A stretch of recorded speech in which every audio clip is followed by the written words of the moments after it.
एक ही चीज़ को प्राप्त करने के सबके तरीके अलग-अलग हैं और हर इंसान ने वो तरीका इसलिए चुना है क्योंकि वो उसके हिसाब से है, वो उसमें कर सकता है। दूसरा तरीका उसके लिए मुश्किल हो सकता है या दूसरा तरीका उसके लिए असहज हो सकता है। वही बात तुम्हारे साथ है। अगर तुम पाठ ज़्यादा नहीं कर पाते हो, तो इसका मतलब ये थोड़ी है कि तुम मेरे निकट नहीं आओगे या नहीं आ पा रहे हो या भक्ति में कोई कमी है। संभवतः ये है कि तुम पाठ नहीं, पर मेरा नाम जाप कर रहे हो या मुझे लगातार स्मरण कर रहे हो। तो कोई भी विधि है, सारे रास्ते की मंजिल तो मैं ही हूं ना। इसलिए जो कर रहे हो उसमें खुश रहो और अब इंतजार करो कि कब तुम्हें दरबार बुलाया जा रहा है। अब जब तुम दरबार आओगे, जिस आदर सम्मान के साथ आओगे ना, जिस नमस्कार को लेकर आओगे, उसमें सब परिवर्तित होगा। तुम्हारे भाव में परिवर्तन आ जाएगा, तुम्हें सत्य का ज्ञान होगा। और मुझे ऐसा लगता है कि कुछ चीजों पर उंगली नहीं उठानी चाहिए, कुछ चीजों पर सवाल नहीं करना चाहिए।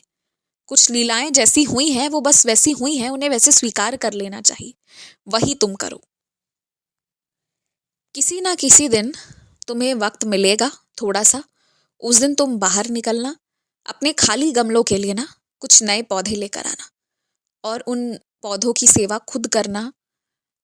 अच्छे सुंदर खिले हुए फूल लेकर आना, कुछ अलग अलग तरह के पत्ते भी ला सकते हो, लेकिन सेवा खुद करना।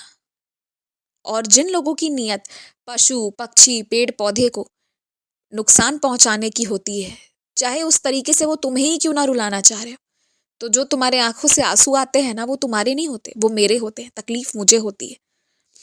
तो तुमसे तो कोई, सबसे पहले तो तुम ये सोच लो कि कोई तुमसे लड़ाई कर ही नहीं रहा है। जो भी हो रहा है वो मुझसे हो रहा है, माध्यम बस तुम बने हो।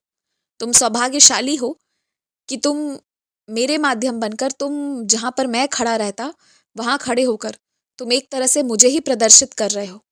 तुम्हारे पास तो सिर्फ सौभाग्य ही सौभाग्य है। अपनी किस्मत को कभी मत कोसना। तुम्हारा भविष्य भी बहुत अच्छा है, बहुत अच्छा।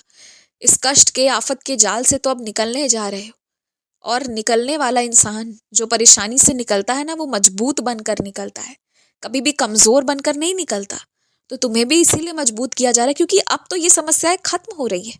अब जाकर इससे निकलोगे और अपनी जिंदगी को आजादी के साथ जियोगे, अपनी शर्तों पर जियोगे।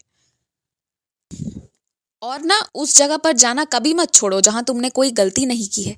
तुम्हारी एक ही कमी है और वो ये है कि बिना गलती किए तुम्हें बुरा लगना शुरू हो जाता है और तुम खुद ही हर चीज का इल्जाम खुद के ऊपर लेने के लिए तैयार रहते हो। और ये बहुत खतरनाक है, बहुत खतरनाक।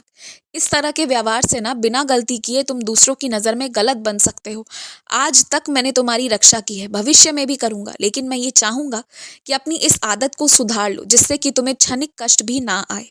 जो गलती नहीं की है, जहां तुम्हारा कुछ रहा ही नहीं है, कोई कर्म कुछ नहीं रहा है, उन सारी चीजों का बोझ अपने ऊपर मत लो। जिसे जो बोलना है वो बोलने दो, जिसे जिसे पहचानना है पहचानने दो, नहीं पहचानना है मत पहचानने दो। तुम्हें किसी से पहचान बनवा कर अपनी काम करवाने की जरूरत नहीं है। ये अलग बात है कि लोग तुम्हारे पास आएंगे अपनी पहचान लेकर, और मुझे पता है तुम सबकी सहायता करोगे, पर तुम्हारी सहायता साक्षात मैं कर रहा हूं ना, तो तुम्हें किसी से कुछ मांगने की जरूरत नहीं होगी। तुम्हारा सब कुछ बहुत अच्छा होगा। केवल तुम कुछ दिन ना मुझ पे विश्वास रखकर शांति से बैठो। जिसको जो करना है करने दो। तुम पहले अपने आप को थोड़ा बदल लो, थोड़ा और मेहनती बन जाओ। खुश रहो।